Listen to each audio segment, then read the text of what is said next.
Hi Year 10s, welcome back. We're starting off on expanding and factorising, chapter 5. So we're up to 5b, so if you have a look up here, Factorising Expressions. I'm going to let you copy down the notes. Remember to pause the screen, copy down the notes, and I'll talk to you in a minute.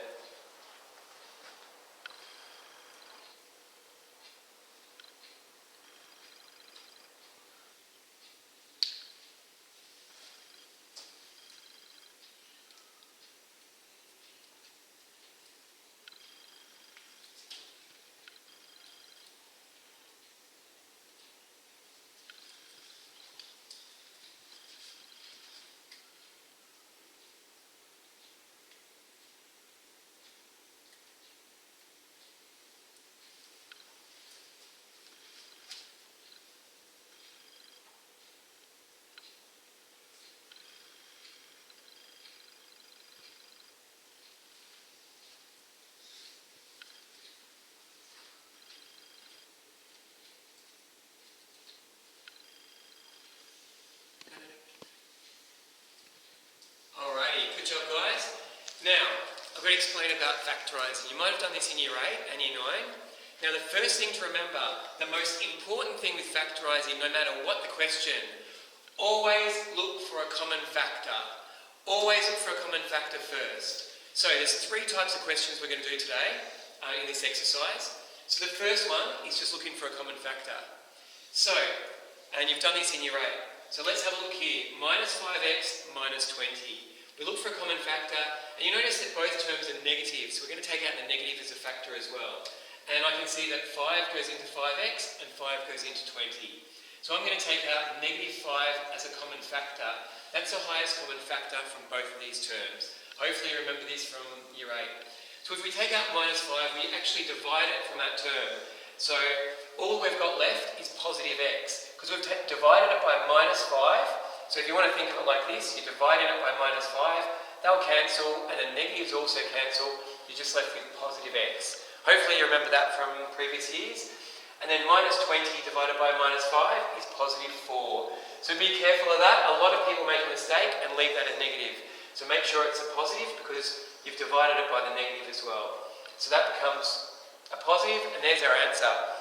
And if you remember, the opposite of factorising is expanding. So how are you going to check your answer? You can do this really quickly. Expand this is what you've just worked out. So minus 5 times x is minus 5x. Minus 5 times plus 4 is minus 20. So you know you've got the answer right. Good job. Next one. The common factor is 4 goes into both, and also one of the x's goes into both. So my common factor is 4x. And I put my brackets there. I know it's a negative in the middle. So 4x, if I divide that by 4x, I'm just left with 1x. 4 divided by 4 is 1. X squared divided by x just leaves me with 1x. Next one. I know it's a negative. 8 divided by 4 is 2. And x divided by x is 1, so it's disappeared. So there's my answer. Again, I can check my answer. So we're not going to spend too much time on that, but that's the first bit done. Excellent.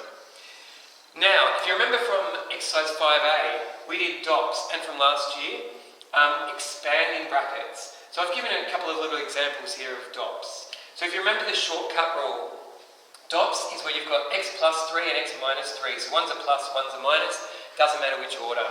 So what you have to do is look at the first term and square it. This is a shortcut rule. So the first term squared is x squared. With dots, the sign is always a minus. And then our third step was our second term squared. So 3 squared is 9. So that's a shortcut rule to be able to expand brackets. Okay, so I'll just say it one more time. First term squared is x squared, always a negative, and then the second term squared is 9. Okay, sorry guys, I just changed this question, so sorry about that. Change this in your notes. I changed it to 2x minus 5y, 2x plus 5y. So, again, it's the same process. We look at the first term, which is 2x, and we square all of it. So 2x all squared becomes 4x squared.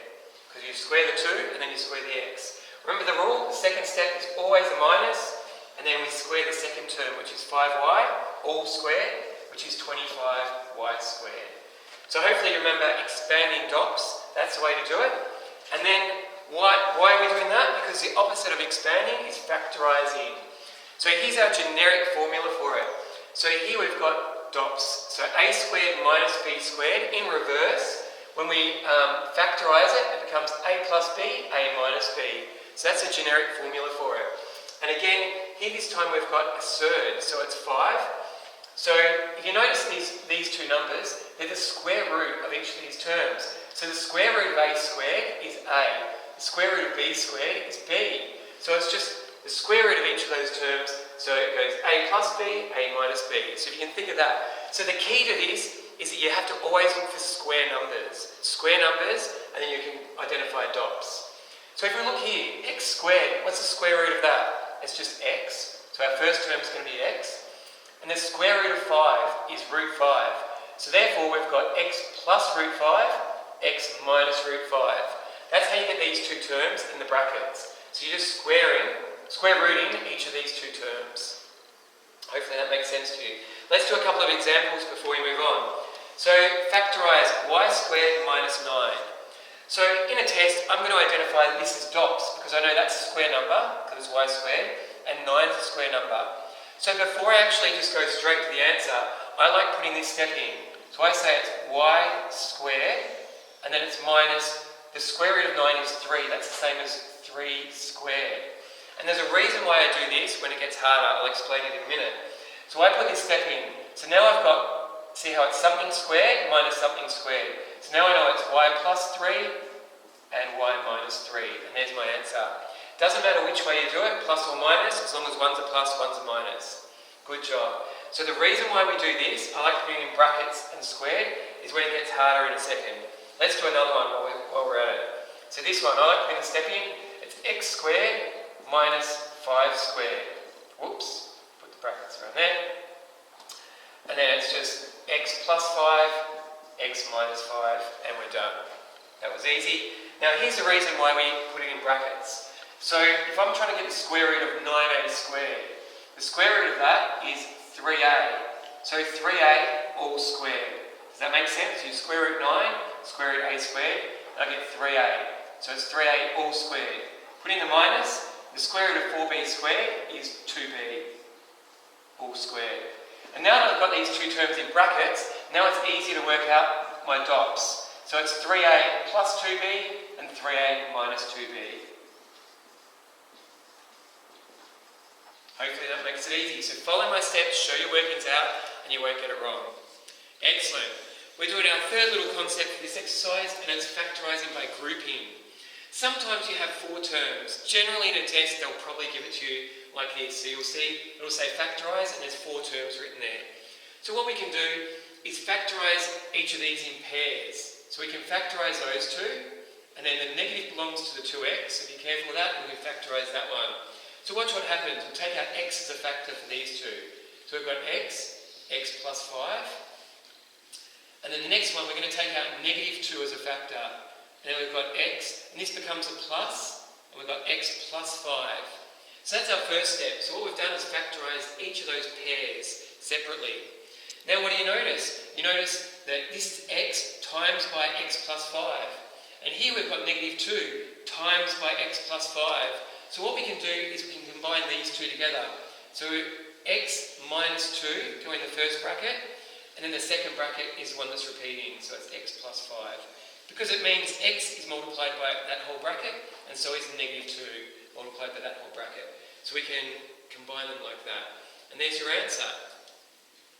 Excellent. Just to make sure you've got the gist of it, let's just do a few questions. So I'm going to do these a little bit more quickly. So the first question, factorise. Always look for a common factor first. So the common factor is 10 and a. So I'm going to take out 10a as a factor, and we've got 2a plus 3. And we've done. Next one, it's the factorising by pairs, but it's already done the first step for you. So all you have to do is, instead of the same brackets, is combine these ones. So it's 3 minus a, and then x plus 2. And we're done. Alright, next one. Remember with dots, you're always thinking, is there a square number? And I'm thinking, y squared, that's a square number, but the 12's not, and the 1200 is not a square number. So what are we going to do? And it goes back to the very first thing I said to you this lesson.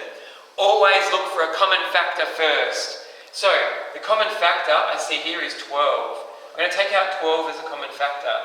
And I've got y squared minus 100. Now we're going to ignore this 12. We'll ignore it. We'll leave it there. But what do we notice? It's a square number and it's a square number. So then this now in brackets is DOPS. So sometimes I put them in square brackets. It doesn't matter. So it's y squared minus 10 squared. You know how I like to set it out like that? So my next line is y plus 10 and y minus 10. Y plus 10 and y minus 10. And there's our answer. So all we had to do was take out 12 as a common factor first. That tricks a lot of people in tests. So make sure, always look for a common factor first. And then it made more sense, didn't it? Now the next one, what do we notice? This is a square number, this first term, and 4 is a square number. So I can quickly rewrite it as x plus 3 all squared minus 2 squared.